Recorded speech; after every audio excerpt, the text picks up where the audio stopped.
শিক্ষামন্ত্রীদের বক্তব্যে দেখছি যে তারা প্রাতিষ্ঠানিকভাবে এইটা তৈরি করা ওইটা তৈরি করা, প্রত্যেকটা সংসদীয় আসনে একটা করে বিশ্ববিদ্যালয় করবে। এই ধরনের গাঁজাখোর আইডিয়া পৃথিবীর অন্য কোনো জায়গায় আছে কিনা আমার জানা নাই। আপনার ইতিমধ্যে যে পরিমাণ বিশ্ববিদ্যালয় আছে তাদেরই তো অধিকাংশ ছেলেমেয়েদের চাকরির ব্যবস্থা নাই, তাদের কর্মসংস্থান নাই। আপনি তাদেরকে নতুন করে আবার গ্রামে গঞ্জে বিশ্ববিদ্যালয় নিয়ে যাবেন, তারপর পড়ালেখা করে তারা কি করবে? অথচ আপনি যারা এমপ্লয়ার আছেন তাদের সাথে কথা বললে দেখবেন যে তারা ইন্টারভিউ করবার সময় দেখতে পায়, বুঝতে পায় যে আমাদের দেশের গ্র্যাজুয়েট মাস্টার ডিগ্রি পাস ছেলেমেয়েদের অলমোস্ট কোনো দক্ষতা নাই, কোনো স্কিল নাই। প্রথম কথা হচ্ছে যে বাজেটে প্রতি বছর শিক্ষা নিয়ে যখন আলোচনা হয় তখন বলা হয় যে আমাদের শিক্ষার্থীদের বাজেটে শতাংশ কত দেয়া হবে এবং কত শতাংশ শিক্ষার্থীদের আপনার মিল দেয়া হবে, ভর্তুকি দেয়া হবে, বেতন বাড়ানো হবে শিক্ষকদের, এই আলোচনাগুলো হয়। কিন্তু যেই গুরুত্বপূর্ণ আলোচনাটা সবচেয়ে আমাদের শিক্ষা ব্যবস্থা থেকে মিসিং, সেই জায়গাটা হচ্ছে যে আমাদের প্রতি বছর যে লক্ষ লক্ষ তরুণরা চাকুরির বাজারে আসছেন, 15 থেকে 20 লক্ষ তরুণ, এই তরুণদের এমপ্লয়মেন্টের ব্যবস্থাটা কি হবে, কর্মসংস্থানের ব্যবস্থাটা কি হবে? বাংলাদেশে প্রতি বছর প্রায় 60,000 কোটি টাকার ইয়াবা বিক্রি হয়, শুধুমাত্র ইয়াবা। পুলিশ বলেছে 60,000 কোটি টাকা মানে হচ্ছে 2টা উচ্চ মূল্যের দুর্নীতিগ্রস্ত পদ্মা সেতুর টাকা। তাহলে এই রকম একটা ঘটনা ঘটার পরে আমাদেরকে প্রশ্ন করতে হবে যে আসলে আমরা কোন ধরনের সমাজে আমাদের তরুণদেরকে বড় করছি, আমাদের শিক্ষার্থীদের জন্য আমরা আসলে কেমন বাংলাদেশের লড়াই করছি। আমাদের এই যে লক্ষ লক্ষ তরুণরা আজকে হতাশ হয়ে যাচ্ছে, তারা আজকে পিওনের চাকরির জন্য বিশ্ববিদ্যালয়ের গ্রাজুয়েটরা অ্যাপ্লাই করছে, সচিবালয় থেকে বিভিন্ন জায়গা থেকে আমাদেরকে বলছে 4র্থ শ্রেণীর কর্মচারী হবার জন্য বিশ্ববিদ্যালয়ের গ্রাজুয়েটরা অ্যাপ্লাই করছে। তাহলে সেই লেখাপড়া, সেই ডিগ্রি, সেই সনদ, এগুলো আসলে আমার শিক্ষার্থী, আমার তরুণ, তাদের ভবিষ্যৎ বিনির্মাণে কি ভূমিকা পালন করছে। এবং এই বাজেটে দেখলাম আমাদের এই সরকার, মাননীয় প্রধানমন্ত্রী থেকে শুরু করে বিভিন্ন পর্যায়ে শিক্ষামন্ত্রীদের বক্তব্যে দেখছি যে তারা প্রাতিষ্ঠানিকভাবে এইটা তৈরি করা ওইটা তৈরি করা, প্রত্যেকটা সংসদীয় আসনে একটা করে বিশ্ববিদ্যালয় করবে। এই ধরনের গাঁজাখোর আইডিয়া পৃথিবীর অন্য কোনো জায়গায় আছে কিনা আমার জানা নাই। আপনার ইতিমধ্যে যে পরিমাণ বিশ্ববিদ্যালয় আছে তাদেরই তো অধিকাংশ ছেলেমেয়েদের চাকরির ব্যবস্থা নাই, তাদের কর্মসংস্থান নাই। আপনি তাদেরকে নতুন করে আবার গ্রামে গঞ্জে বিশ্ববিদ্যালয় নিয়ে যাবেন, তারপর পড়ালেখা করে তারা কি করবে? অথচ আপনি যারা এমপ্লয়ার আছেন তাদের সাথে কথা বললে দেখবেন যে তারা ইন্টারভিউ করবার সময় দেখতে পায়, বুঝতে পায় যে আমাদের দেশের গ্র্যাজুয়েট মাস্টার ডিগ্রি পাস ছেলেমেয়েদের অলমোস্ট কোনো দক্ষতা নাই, কোনো স্কিল নাই। আমি নির্বাচন করবার সময় আমি গ্রামে গঞ্জের স্কুলগুলোতে দেখেছি, একদম প্রত্যন্ত গ্রামের স্কুলে গিয়ে জিজ্ঞেস করেছি তোমাদের বাবা কৃষক কারা কারা, একটা ছেলেও হাত তোলে নাই, এমন স্কুলও দেখেছি। অথচ তারা প্রত্যেকে কৃষক পরিবারের ছেলে। শিক্ষক, হেড টিচার পর্যন্ত সারপ্রাইজড হয়ে গেছে যে সেই প্রত্যন্ত চরের ভিতরে, গ্রামের ভিতরে একটা হাই স্কুলের একটা ছেলে মেয়ে হাত তুলল না যে তার বাবা কৃষক। তাহলে কৃষক হওয়াটা কি খুব দোষের, অপমানের? বাবা কৃষক, এই পরিচয়টা কি দেয়া যাবে না? তাহলে আমাদের ছেলে মেয়েদেরকে আমরা কি শেখাচ্ছি? যে আমার বাবা যদি পিয়ন হয়, আমার বাবা যদি দারোয়ান হয়, আমার মা যদি বুয়ার কাজ করে, আমার মা যদি গার্মেন্টসে চাকরি করে, সে যদি মধ্যপ্রাচ্যের শ্রমিকের কাজ করে, তাহলে কি সেই জায়গাতে সেই ছেলে মেয়েদের পরিচয় দিয়ে বড় হবার কোনো স্বপ্ন থাকবে না? অতএব এই শিক্ষা ব্যবস্থার এই যে কলোনিয়াল জায়গাটা, যে সে তার বাবা মায়ের পরিচয়টা পর্যন্ত দিতে চাচ্ছে না, অথচ সে কি শিখছে? সে কোন দক্ষতা শিখতেছে, কোনো নলেজ শিখতেছে? তাদেরকে আমি যখন জিজ্ঞেস করলাম ছেলেরা কোনো কাজ জানে কিনা, গ্রামে থাকে, প্রত্যন্ত অঞ্চলে থাকে, কৃষিকাজ জানে না, মাছ ধরতে পারে না, সুপারি গাছে উঠতে পারে না, তাল গাছে উঠতে পারে না।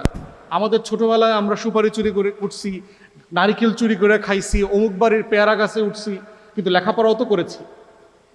তাহলে এই যে না করতে পারাটা, আমরা তো জালও মারতে শিখেছি, খালে গিয়ে তো ডুবাইতেও শিখেছি। তাহলে এই যে লাইফ স্কিল থেকে বিচ্ছিন্ন করে একটা বিশাল জনগোষ্ঠী তৈরি করা হচ্ছে, তাদেরকে দিয়ে আসলে আপনি কি করবেন? তাদেরকে আপনি আসলে কি বানাবেন ভবিষ্যতে? তাদেরকে কি আপনি বার্মার মিয়ানমারের ইয়াবাখোর বানানোর চেষ্টা করছেন? এই ইয়াবার শতাংশ কি আমাদের শিক্ষামন্ত্রীরা পায়? তাদেরকে কি ভারত থেকে আসা ফেন্সিডিলের আপনারা কাস্টমার বানাচ্ছেন বাংলাদেশে? শিক্ষিত বেকার মানি হচ্ছে সে হতাশাগ্রস্ত হবে, সে ফেন্সিডিল খাবে, সে ইয়াবা খাবে। তাহলে এই ব্যবসার টাকা কি আমাদের শিক্ষা মন্ত্রণালয় থেকে শুরু করে আমাদের শিক্ষার সাথে জড়িতরা যারা ফেন্সিডিল ব্যবসায়ী আছে, যারা ইয়াবা ব্যবসায়ী আছে, তাদের সাথে মিলেমিশে করছেন?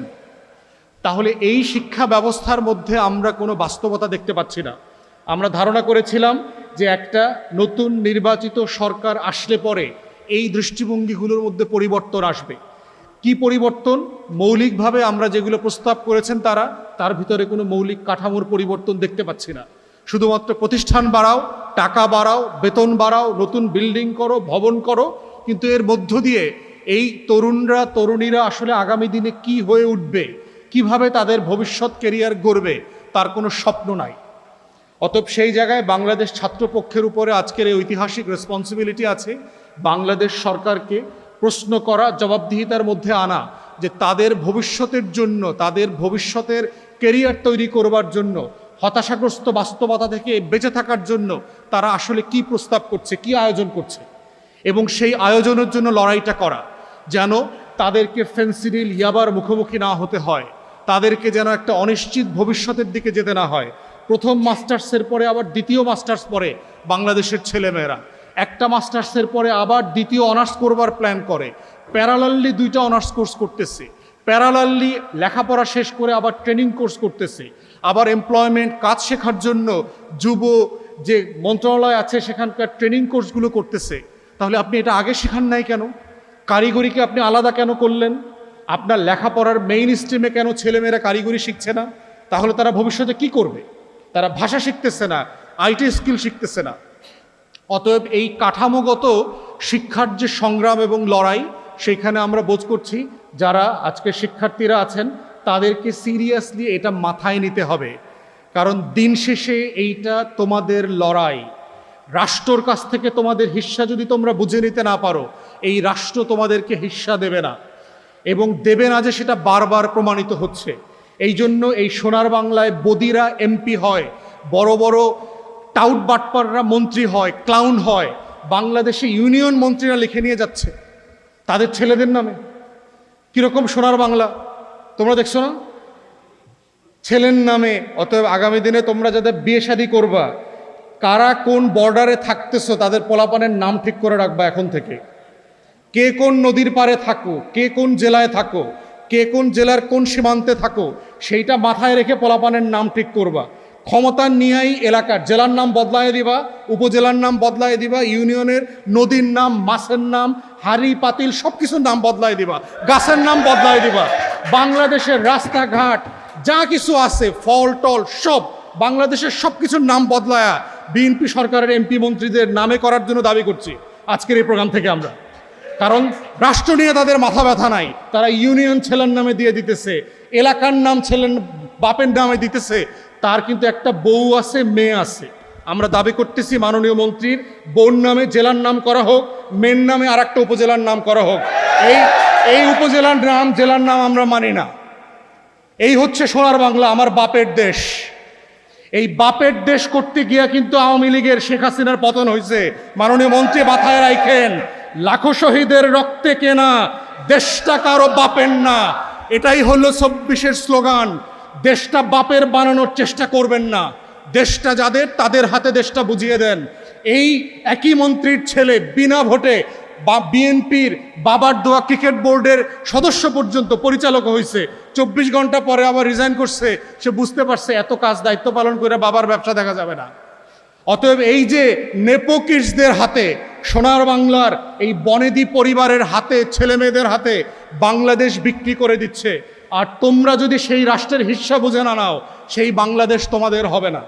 অতএব ২৪-এর গণ অভ্যুত্থানের যে লড়াই ছিল, এই বাংলাদেশটা আমার, এই বাংলাদেশটা আমাদের, এই বাংলাদেশটা আমাদের সবার। কোনো ব্যক্তি, পরিবার, কোনো দলের কাছে এই রাষ্ট্র বেচে দেওয়া হয় নাই।